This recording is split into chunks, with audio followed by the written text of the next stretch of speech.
A new film starring Meryl Streep, which opens in the U.S. Friday, tells the improbable story of Florence Foster Jenkins, a real-life New York socialite who pronounced herself a coloratura soprano despite a distinct lack of talent. Who could have guessed that Jenkins, who favored elaborate costumes and strangled phrases with abandon, would resurface with such gusto decades after her death in 1944? She's been the subject of a Broadway play starring Judy Kaye, a new biography, a documentary, and now 2 movies released in the U.S. within the span of 6 months. The film, Florence Foster Jenkins, directed by Stephen Frears, My Beautiful Laundrette, Dangerous Liaisons, The Queen, is an affectionate portrait of the elderly heiress, her aspirations and her illusions, both as singer and lover, as she ramps up to a Carnegie Hall debut. Thanks to Frears, and a bravura performance by Streep, Jenkins' stock is poised to rise again. A new set of fans will be laughing at the pseudo-soprano's hilarious original 1940s recordings, which have never been out of print yet have just been reissued once more. Jenkins was in her early 70s when she made the records as a vanity project at the Melodone recording studio in Manhattan. By this time, she was a visible presence in New York society, having joined dozens of women's clubs, many of which she served as music director. Musical dreams born into a wealthy Wilkes-Barre, PA. family in 1868, Jenkins moved to Manhattan after a failed marriage, to Frank Thornton Jenkins, from whom she contracted syphilis, and the death of her father in 1909.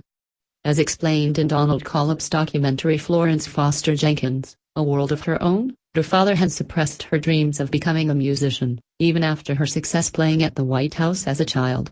Her mother was more sympathetic, joining her in New York and encouraging her pursuits as a socialite and a singer. Not long after their arrival, Jenkins met St. Clair Bayfield, an unemployed British actor.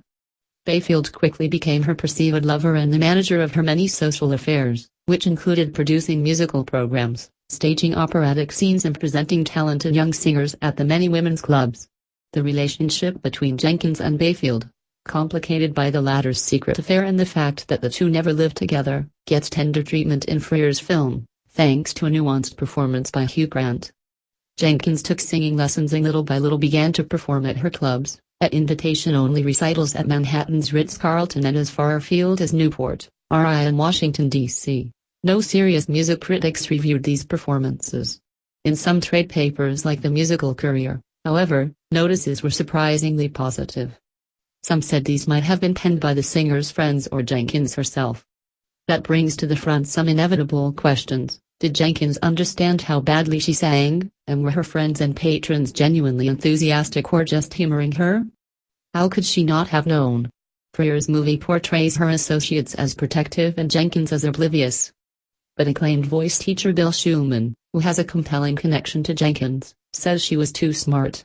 There's no way she could not have known, Schumann said in a telephone interview. No one is that unaware, especially a person who has developed so much of her time and resources to helping young, really good singers. One of those young singers Jenkins supported was Louise Frances Bickford, who later became Schumann's teacher and steered him toward his current profession. Bickford said that Florence was in on the joke, Schumann said. She loved the audience reaction and she loved singing. But she knew. Mezzo-soprano Marilyn Horne isn't so sure. I would say that she maybe didn't know, Horne said by phone from her home in Santa Barbara, California. First of all, we can't hear ourselves as others hear us. We have to go by a series of sensations. We have to feel where it is. Like hearing an off-key whistler on the street, apparently deaf to errant tones, we can't always tell how good or bad we sound. Schumann said the inability to hear pitches correctly is not uncommon. One of the greatest instruments I ever had the honor of teaching unfortunately had a faulty ear.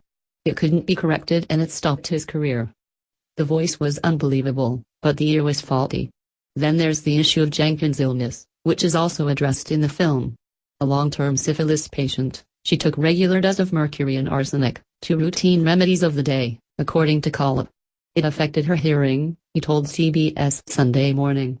And more than likely she had tinnitus, which is a constant hum in her head. It prevented her from singing in tune. The unforgettable voice, no matter what the cause. The voice itself, and what Jenkins did with it, is startling. Horne, who first heard Jenkins' recordings when she was in her 20s, said that if someone like her would show up at a master class, she'd tell her to go home. No, Horne added, chuckling, I would kindly tell her that I think she ought to look elsewhere for her musical kicks, however she wanted them. Horn believes some people are blessed with good voices, others not so much. They call it a gift, she said. To have a great voice, usually, and I would say 99% of the time, you have to be born with it. Was a voice like Jenkins salvageable at all? Schumann says that in Mozart's Queen of the Night aria, what Jenkins gets wrong comes down to a single word, everything. There's no way to even pedagogically discuss it, he added. It's amazing that she's even attempting to sing that music. For the movie, Streep, a trained singer, attempted an imitation of Jenkins' Mozart aria more often than she might have liked. I sang it 8 times one day, she told an audience at New York's 92nd Street Y. And then came back and sang it 8 times the next day. For British morning television, Streep described what Jenkins did on her recordings. She'd go off in the weirdest places and it was the particularity of her getting things wrong that was so funny. You can hear her getting ready to sing something and she spends all of her voice on the beginning of the phrase and there's nothing left at the end and she trails off. A comic cottage industry, whether Jenkins was in on the joke or not, she ultimately might have the last laugh. Although there have been musical humorists for centuries, see Mozart's A Musical Joke, Jenkins' fame was followed by a virtual cottage industry of mid-century comedic musicians who performed badly for laughs. Perhaps the most apropos example is Michael Flanders and Donald Swan's A Word on My Ear, a song about a tone-deaf diva from around 1950. Among the best was the team of singer Jo Stafford and her husband, the pianist and arranger Paul Weston. Beginning in 1957, as Jonathan and Darlene Edwards, they cut a series of wickedly funny and purposefully terrible recordings.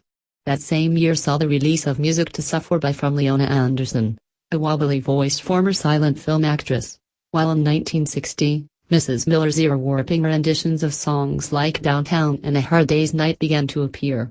An improbable legacy, unlikely as it may seem for someone routinely hailed as the world's worst singer, Jenkins has a legacy that lives on in some of today's finest opera artists. One can argue that had Jenkins not sponsored Bickford all those years ago, Schumann might have taken quite a different path. And if that's so, who knows where some of his award-winning students would be. Beginning in 2009, Schumann's protégés won the prestigious Richard Tucker Award 4 years in a row, tenors Stephen Costello and James Valenti, and sopranos Angela Mead and Aileen Perez.